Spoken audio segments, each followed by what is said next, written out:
Hello everyone, welcome back to support for research. आज बात करेंगे पेपर रिजेक्शन के ऊपर। रिजेक्ट क्यों होता है, कैसे उससे हम ओवरकम कर पाए, वो पेपर कैसे एक्सेप्ट हो पाए। If we talk about PhD scholar student जो कि फर्स्ट टाइम पेपर एक सबमिट कर रहे हैं and they want to fulfil their criteria, उनको एक दो स्कूपर्स पब्लिकेशन चाहिए, एक एससीआई में चाहिए, दो कॉन्फ्रेंस में चाहिए। हालांकि अभी का रेगुलेशन के हिसाब से हमको पब्लिकेशन का मैंडेटरी डिमांड नहीं है, बट स्टिल कॉलेज और इंस्टीट्यूट और सुपरवाइजर का नीड हो सकता है to publish in a journal और इन ए कॉन्फ्रेंस और इन ए स्कूपर्स और index, Scopus SCI index journal. तो वहां पे जब हम सबमिट कर रिजेक्ट हो रहा है तो इसको समझते हैं वो रिजेक्ट कैसे ना हो, रिजेक्शन फेज से कैसे निकल पाए, क्योंकि that phase we have gone through and we know कि क्या सिचुएशन पे student and if let's say faculty is trying to publish, वो सिचुएशन क्या होता है, उससे ओवरकम अगर हो पाए तो दैट कॉन्फिडेंस की जो मिलता है शायद वो हेल्पफुल होता है फॉर सेकेंड पेपर पब्लिकेशन करने के लिए और फर्दर रिसर्च को आगे लेके जाने के लिए। तो आज हम चार्ट जीपीटी से पूछते हैं। There are several application that can be done with ChatGPT and मैंने हमेशा बात किया हुआ है कि एआई टूल को कहाँ तक हम यूज कर पाए, ना कि एआई और चार्ट जीपीटी यूज करके आप वहाँ से ही पेपर एक बना लो, उसको अपने थेसिस पे रख लो कि आप कहीं पे सबमिट करो, वहाँ पे भेज दो as a paper in a journal और in a conference. That will take to ethical issues, plagiarism की तरफ लेके जाएगा, अननेसेसरी टेंशन है दैट बहुत कोई को शायद पता भी नहीं है and we have talked about it. आप प्लेजरिज्म का प्लेलिस्ट एक बार देखो and then you will get to know what I am talking about it. So हम कहाँ तक यूज कर पाएंगे, जो मैं बोल रहा हूँ कि क्या क्या चीज कर पाएंगे, इन दैट सेंस हम अभी चार्ट जीपीटी को इस पर्टिकुलर सिचुएशन से रिलेट करके पूछते हैं कि पेपर रिजेक्शन अगर हो रहा है तो हमको क्या करना चाहिए and how to avoid paper rejection. तो चार्ट जीपीटी जो फ्री वर्जन है that I am using, I think 3.5 GPT, तो इस पे भी आप कर सकते हो। अगर आपका प्रीमियम सब्सक्रिप्शन आपने ले रखा है वहां पे भी आप कर सकते हो, but I always say my viewer और my student that not to go for premium subscription and all that sort of by paying something to avail the facility, as long as there is a need, आपका एक need अगर है and A mandatory requirement है तभी आप जाओ, because there are other platform like हम यहाँ पे और एक क्या कर सकते हैं, बिंग प्लेटफॉर्म के थ्रू भी हम चार्ट कर सकते हैं जो कि चार्ट जीपीटी 4 इंटीग्रेटेड है माइक्रोसॉफ्ट के थ्रू एंड ये दो प्लेटफॉर्म है, तो दोनों पे सेम क्वेश्चन पूछते हैं। तो हम यहाँ पे पूछते हैं चार्ट जीपीटी पे, प्रॉम्प्ट पे मैं लिखता हूं और मैसेज करता हूं how to avoid journal paper rejection. तो सेम चीज मैं यहाँ पे इसको कॉपी करके डाल देता हूं, यहाँ पे भी बिंग पे भी, तो दोनों जगह पे वो जनरेट होते रहेगा responses and then we can see which want to follow और वहाँ से क्या हमको की पॉइंट मिलता है जिसको कि शायद हम एडॉप्ट कर पाएँ और उसको लेके आगे सोच पाएँ। तो यहाँ पे वो जनरेट हो रहा है एंड यहाँ पे ऑल्सो ओके वो स्टार्ट हो गया। यहाँ पे बता रहा है कि there are so many factor that can lead for rejection, जिसको कि हमको अवॉइड करना है। फर्स्ट वन तो बोल रहा है प्लेजरिज्म, हमको देखना है जब भी हम पेपर सबमिट करने के लिए जा रहे हैं वी नीड टू चेक उसमें प्लेजरिज्म है नहीं है और सिमिलरिटी इंडेक्स कम हो with in a certain limit. हम तो ट्राई करते हैं थेसिस वगैरह पे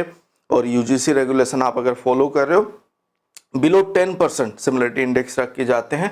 and plagiarism and similarity index are not same, that also we have discussed and will be talking about more about it. Scope and relevance of that journal भी हमको देखना है, जो पर्टिकुलर जर्नल आपने सिलेक्ट किया है आपने शायद कहीं पे एक वीडियो पे देखा कि इसका एक्सेप्टेंस रेट ज़्यादा है एंड ये रिजेक्ट कम करता है, क्विक पब्लिकेशन होता है, पे करके निकल जाओ पब्लिश हो जाएगा, बट वो आपका रिलेवेंस का ही नहीं है। फर्स्ट ऑफ ऑल पे करके तो करना वो तो मैं अवॉइड आपको बोलूँगा कि वो सब प्लेटफॉर्म अवॉइड करो, क्योंकि शॉर्ट टर्म है, आप अभी डाले बाद में उस ऊपर से हट गया एससीआई से भी हट जाएगा। तो लॉन्ग टर्म मतलब आपका पेपर जो यहाँ पे पब्लिश करना है वो फ्रूटफुल हो एंड आपको उसका क्रेडिट भी मिले, तो आप एक अच्छी जर्नल पे सबमिट करो, उसका स्कोप रिलेवेंस देखो लैंग्वेज एंड प्रेजेंटेशन, आप आपका पेपर को भी देखना है, मेथड, रिजल्ट, जो भी आपने इंट्रोडक्शन, जो IMRD हम बोलते हैं, introduction, method, result and discussion, वो सही से होना चाहिए। वहाँ पे फिर वो ईच चैप्टर, अगर हम ईच सेक्शन के बात करूँ, वहाँ पे एक लिंक बैठना चाहिए कि वो हम क्या बोल रहे हैं, रीडर को समझ में आना चाहिए, रिव्यूअर को समझ में आना चाहिए। जब एक जर्नल पे सबमिट कर रहे हैं, जो आपका एसोसिएट एडिटर वगैरह होते हैं, फर्स्ट लुक अगर वो देखेंगे आपका एब्स्ट्रैक्ट को पढ़ के, तो वहाँ से वो डिसाइड कर लेंगे, शायद रेफरेंस को देख के डिसाइड कर लेंगे कि फर्दर इसको रिव्यू के लिए भेजें या ना भेजें। And there are other software उनके पास है जो कि प्लेजरिज्म का रिपोर्ट उनको देगा, क्रॉस रेफ से वो रेफरेंस का पता कर पाएंगे। There are other tool to find out कि सिमिलर पेपर कितना पब्लिश हुआ है नहीं हुआ है बाय द सेम ऑथर। तो उस हिसाब से they do the first sort of screening. तो वो हो गया। फिर आपका साइंटिफिक एक्यूरेसी है नहीं है, क्योंकि अगर randomly you let's say you have taken some data from ChatGPT without you have done a proper valuation, so obviously अगर वो डेटा को लेके वो क्रॉस चेक करेंगे, they will apply your method, so they will not get the result what you have presented, तो वहाँ पे फिर रिजेक्शन हो सकता है। तो ये सब यहाँ पे फर्स्ट प्रॉम्प्ट पे हमको दे रहा है। यहाँ पे देखते हैं, यहाँ पे नेटवर्क एरर बोला, एक बार फिर से ट्राई करते हैं। Okay, now it started. So avoiding journal paper rejection is a goal for many researcher. There is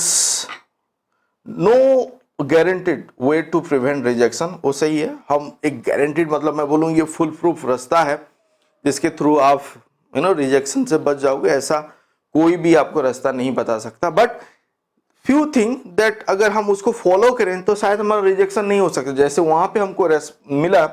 यहाँ पे भी आप देखो, राइट जर्नल सिलेक्शन, मतलब रिलेवेंस, एम एंड स्कोप आपका जर्नल का देखना है, आपका काम के साथ रिलेट होना चाहिए, वो फर्स्ट हो गया। देन जर्नल स्टैंडर्ड आपको देखना है, formatting guideline, citation style, specific requirement by the journal, जो पूछ रहा है वो मीट हो रहा है नहीं आपका पेपर के थ्रू, वो भी देखना है, नहीं तो डेस्क रिजेक्शन हो सकता है। Conduct rigorous research, ensure research is through well, जैसे IMRD में बोल रहा था, use appropriate research method, collect reliable data, मतलब जो सही से आपने अगर रिसर्च किया है एंड अच्छे से उसको प्रेजेंट भी किया है, जो आपने शायद अच्छा काम भी किया है बट उसको सही वे से प्रेजेंट भी नहीं किया है, तो वहाँ पे भी चांसेस है ना कि जो पढ़ रहा है, जो व्यूअर और जो आपका रिव्यूअर है और आपका एडिटर है कि रीडर भी है, वो उसको समझ में ही नहीं आएगा आप क्या कन्वे करना चाहते हो। तो ऑर्गेनाइज योर पेपर इफेक्टिवली, जो मैं बोल रहा था, सही स्ट्रक्चर फॉलो करके ऑर्गेनाइज करना, जर्नल का गाइडलाइन देखना है, literature review, methodology, result, discussion, conclusion, logical flow of information होना चाहिए, सब हेडिंग वगैरह अच्छे से होना चाहिए so that somebody can navigate through your paper. Right clear and concise content, वो भी एक है। लैंग्वेज एरर वगैरह अवॉइड करना है। देन ग्रामेटिकल एरर हो गया, टेक्निकल टर्म वगैरह सही होना है। Review and revise your paper, proof reading करना है बार बार, सो दैट हम जब प्रूफ रीडिंग करते हैं वहाँ पे भी मिस्टेक वगैरह हमको पता चलता है। नॉर्मली एक बार लिख दिए तो शायद हम प्रूफ रीडिंग सही से नहीं करते हैं, जिसके थ्रू वो एक चांसेस है। If you are using Grammarly, आप ग्रामरली के थ्रू भी कर सकते हो, but to an extent to do this proof reading, grammatical mistake वो सब, और पैराफ्रेज अगर एक कहीं पे आप कर रहे हो and keeping that same line, not a new line that is being generated by Grammarly, तो वो सही है। अगर AI न्यू लाइन रीराइट करके दे रहा है अपने से, आपका लाइन ही हट गया, तो फिर वो दूसरा तरफ जाएगा, प्लेजरिज्म की तरफ जा सकता है। सिक देन एड्रेस रिव्यूअर कमेंट, अगर फर्स्ट रेस्पॉन्स आया रिव्यूअर से, why it is being rejected let's say, तो उसको एड्रेस करना है, इम्प्रोवाइज करना है, एंड फिर देखना है कि वहाँ पे रीसबमिशन का अगर ऑप्शन है आपके पास, वहाँ पे रीसबमिट आप कर सकते हो उसी जर्नल पे जहाँ पे रिजेक्शन हुआ है, और else you can think of submitting to a new journal. But वहाँ पे जो गलती हम करते हैं, बहुत टाइम पे हम वो एक्सेप्ट नहीं करते हैं। एक रिव्यूअर ने कुछ कमेंट दिया, हार्श कमेंट भी है, जो भी कमेंट है, हमको लगता है हम वो ईगो पे कभी कभी लेते हैं और एक्सेप्ट ही नहीं करते हैं। जब तक वो एक्सेप्टेंस नहीं आएगा हम में, that I have also faced when I did, क्योंकि मुझे लगता था मैंने जो किया है वो सही है, ये कौन है मुझे बोलने वाले कि ये गलत है, ये ऐसा करना चाहिए, ये मैंने मिस आउट किया है। तो अगर एक्सेप्टेंस जब तक नहीं आता है, maximum I am assure you कि जो मैक्सिमम रिजेक्शन होता है ड्यू टू दैट ईगो और that problem that we do not accept कि हमारा गलती ये है, इवन दो कहीं पे माइनर है कि जो भी है, अगर कुछ कमेंट आया है दैट अगर हम पॉजिटिवली उसको लें और रिवाइज करें, जो उनको वो बोला जा रहा है, let's say 90% can be done, 10% नहीं हो पा रहा है, चलो एक हिसाब से ठीक है। ऐसा नहीं होना चाहिए कि 50% आप कर दिया, 50% छोड़ो यार, इतना तो कर दिया, इसको नहीं करता हूँ, इसको रिवाइज नहीं करता हूँ, ये पॉइंट करने जाऊँ तो लेट होगा, ये होगा, टाइम नहीं है, और ऑल सॉर्ट ऑफ हम एक्सक्यूजेस देते हैं ना, उसको नहीं करते हैं। तो दैट अगेन अगर बाद में आप दूसरे जर्नल पे भी सबमिट करो, शायद दूसरा रिव्यूअर भी वो पर्टिकुलर क्वेरीज वगैरह आपको कमेंट दे सकता है और रिजेक्ट कर सकता है। तो that we have to adopt actually,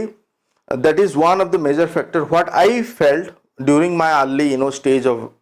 जब मैंने रिसर्च और पेपर लिखना शुरू किया था, वो होता है। And that if you can adopt to it, और अगर वो एक्सेप्टेंस आप ले पाओ जल्दी तो बहुत अच्छा है। Seek input from the expert, आप अगर सुपरवाइजर इन्वॉल्व है आपके पेपर पे, वहाँ से लो फीडबैक लो एंड उनके साथ बात करो, इम्प्रोवाइज करो। आई डू रिकॉल जब मैं पीएचडी कर रहा था, इट वाज नॉट लाइक हमारे पास ग्रामरली मुझे उतना आइडिया भी नहीं था, बट मैं जब प्रूफ रीडिंग खुद एक बार पढ़ता था मुझे लगता था सब सही है। जब मैं अपने गाइड को बोलता था तो वो जब पढ़ते थे मैनुअली, ही यूज्ड टू वहाँ पे मेंशन कर करके कि कहाँ पे गलती है वो करेक्ट कर करके, then I used to find out कि ईच पेज पे बहुत सारा चीज़ है दैट इफ लेट्स से इन टर्म ग्रामेटिकल मिस्टेक हो गया, कहीं के पैसिव टेंस पे लिखना है, कहीं पे उसको रीराइट करना है, all sort of thing that can come of. अगर एक एक्सपर्ट वहाँ पे इन्वॉल्व है और एक सुपरवाइजर है और योर सीनियर प्रोफेसर और कलीग है जो कि आपका को ऑथर है, तो वहाँ से भी आप इनपुट ले सकते हो। And that also is something that we as human, हम थोड़ा सा वहाँ पे रुकते हैं, सोचते हैं कि मेरा गलती शायद पकड़ा जाएगा, और हम थोड़ा पीछे हटते हैं, जो कि अनदर थिंग आपको अडॉप्ट करना है। And you have to be आपको वो एक्सेप्ट करना है कि गलती है एंड आप सीख रहे हो। This is all if you say कि I know everything then it is over. अगर आप हमेशा ये बोलोगे कि still I am a student even though you are a faculty and you want to keep learning each step पे, तो चीज आसानी होता है and you can pass all this phases of rejection and be prepared for rejection. This is what the mindset,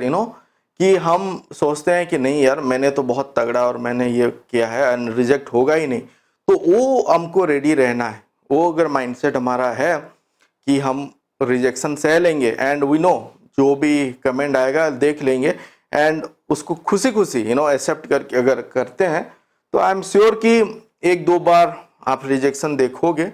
and then you will feel good about rejection as well. जहाँ पे मान लो आप 4-5 साल के बाद even you have published so many paper, वहाँ पे भी रिजेक्ट हो रहा है and you have that zeal of learning through that rejection, so वो अगर आपके पास है then you can nobody can stop you in that phase and you can keep learning and आपका जो research and academic जो graph है it will be in a exponential growth, so that I can assure you. So these are the thing. तो I felt good about it, the responses जो यहाँ पे आया। यहाँ पे देखो जैसे कि हमको फॉलो अप क्वेश्चन पे बोला can you help me to write a paper,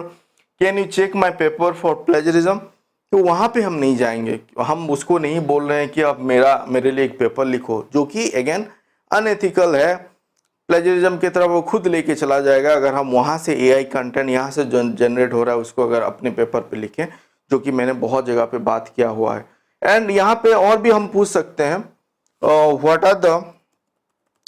the factor that to be considered before submitting to a journal। ठीक है, चलो इसको भी कॉपी कर लेते हैं एंड सेम चीज़ हम दोनों जगह पे पूछेंगे। यहाँ पे बिंग पे मैंने डाल दिया, यहाँ पे भी हम डाल देते हैं। तो this is how use this platform, this AI platform, जहाँ पे कि आपको कुछ चीज को जानना है, आइडिया जनरेट करना है और असिस्टिव सॉर्ट ऑफ वे पे उसको लेना है, ना कि आप पूरा डिपेंडेंट हो जाओ, वहां से ही उठा के अपने पे डाल दो। तो this is good. And now you see, यहाँ पे जो हमने पूछा है सिमिलर वे कि हमको बिफोर सबमिशन से पहले क्या चीज को ध्यान पे रखना है, तो वो बोल रहा है general scope and focus area पे देखना है, reputation impact factor of the journal पे भी देखना है, क्योंकि obviously if you want to publish in a journal और वहाँ पे अगर आपको पता नहीं है कि कौन सा जर्नल पे करना है, एक प्रेडिटरी जर्नल पे ना कर दो, that so many advertisements, so many calls. I have talked about in one of the video कि आपको फोन भी आता होगा कि we are there to write a paper for you and publish in a Scoopers SCI journal. So those sort of are scam and fraud, and that will ultimately will harm your career, academic and research career. So यहाँ पे भी हमको देखना है impact factor, Scoopers indexing, target audience क्या है journal का, and what you want to convey through your paper वो भी देखना है। पब्लिकेशन फ्रीक्वेंसी टाइमलाइन आप देख सकते हो, so that to get a idea कि उसका एक्सेप्टेंस रेट क्या हो सकता है, एंड आप कितना टाइम पे टर्न अराउंड टाइम क्या हो सकता है, उसके ऊपर भी हमने बात किया है। There are tools to find out this thing like turn around time and acceptance rate, such as Springer Journal Suggester, Elsevier, then Jen, IEEE, Wiley, we have talked about, and other than standard एक particular publisher को छोड़ के अगर इन generic हम करें, लेटपॉप भी है, there are other tools that we have discussed and those are there in the free tools for research support, एक प्लेलिस्ट है वहां पे भी आप देख सकते हो। Open access option and copyright also you have to check, because ultimately you want to share your work so that you will be getting citation, तो वो सब आपको देखना है। पीयर रिव्यू प्रोसेस क्या है देखना है। पब्लिकेशन कॉस्ट एंड फंडिंग अगर इन्वॉल्व है, that also you have to be careful before submitting to a journal. Indexing, abstracting that we talked about, ethical consideration भी देखना है, कोफ गाइडलाइन वो फॉलो कर रहा है नहीं कर रहा है, that if you are selecting a standard publisher, so they take care of this scope and other thing. Journal guideline को देखना है so that you can able to prepare your paper accordingly. And हम अगर Bing पे आए तो यहाँ पे भी similar thing you can see, aim and scope, reputation quality हो गया, then you see impact and reach, tool services, turn around time जो कि मैं बता रहा था कि रिव्यूअर रेस्पॉन्स क्या है। So this are the thing that you need to take care before submitting to a journal, and this is how you can avoid rejection. And as I told, no need to be worried जब reject होता है, take it as something as sort of a compliment और things are just कि आपको कुछ input मिल रहा है to revise it, to make it better, जो आपने बनाया है उससे और अच्छा आप पब्लिश करोगे, क्योंकि अल्टीमेटली वो आप ही का काम है, आप ही का गूगल स्कॉलर के नीचे Scopus profile, web of science profile के नीचे रहेगा। And if you are there or not, let's say in future also people can read it and can cite that work, so that is the benefit of publication, and so that's why you need to be think of, आपको ये भी सोचना है कि आपको volume पे नहीं जाना है, क्वालिटी पे फोकस आप अगर करोगे then the rejection may not be a factor, आप रिजेक्ट हुआ वहां से सीखोगे, फिर एक पे सबमिट करोगे, शायद एक्सेप्ट हो जाएगा। एंड डू फॉलो, मैंने जो प्लेलिस्ट के बारे में बात कर रहा था that is there in the description, so that also you can review it, and आप वहाँ से भी कुछ आइडिया ले सकते हो which will help you to improvise your research work. हमने बहुत सारा टूल के बारे में बात किया है, जो कि आप लिटरेचर रिव्यू कैसे करोगे, कैसे आप समराइज करोगे, की पॉइंट कैसे उससे ले पाओगे, रिसर्च गैप कैसे फाइंड आउट कर पाओगे, सो that you can cover larger paper, और larger in the sense number of paper आप cover कर पाओगे in your literature review, and so that it will be helpful for you to focus on the gap and work on that research gap, so that वहाँ पे भी होता है कभी कभी रिजेक्शन, आपको ये सब चीज़ ध्यान पे रखना है। अगर मैं एक पेपर पब्लिश कर रहा हूँ, अगर उस फील्ड पे ऑलरेडी अवेलेबल है so many articles and your paper is something that is not making any changes, और वहाँ पे कुछ नयापन ही नहीं है, इनोवेशन नहीं है, कि नोवेल्टी नहीं है, तो वो भी एक फैक्टर हो सकता है रिजेक्शन का। ये हमेशा नहीं है कि हमको एक नया इन्वेंट करके ही पेपर एक बनाना है, but some plus one addition to the existing method, or in terms of accuracy, or let's say in terms of solving a particular problem in a different way which is more easier if we talked about application। तो ये सब चीज भी आपको backend पे रखना है, so that आप जब बनाओगे अपना पेपर तो वो फिर एक सही बनेगा, एंड जो रिजेक्शन है वो फिर आपको उतना मैटर नहीं करेगा। एक बार रिजेक्ट हुआ, 2 बार हुआ, तीसरे बार शायद एक्सेप्ट हो जाएगा। Sir, this is what I thought of sharing with you today. Stay tune, do subscribe to this channel, please hit the like button, so that other also can get to know कि आपको ये पसंद आया, they might also watch। Please do comment, आपको कोई भी doubt हो please comment करो, and do let me know कि आपको अगर ये हेल्पफुल है, जो अदर वीडियो भी है कहाँ पे आपने अगर यूज किया है, and that helped you in any sense or in any particular way, so that will also that will help me to understand कि वो सही बन रहा है, and I will be sort of kind of motivated to continue this journey। So thank you for watching this video. Thank you.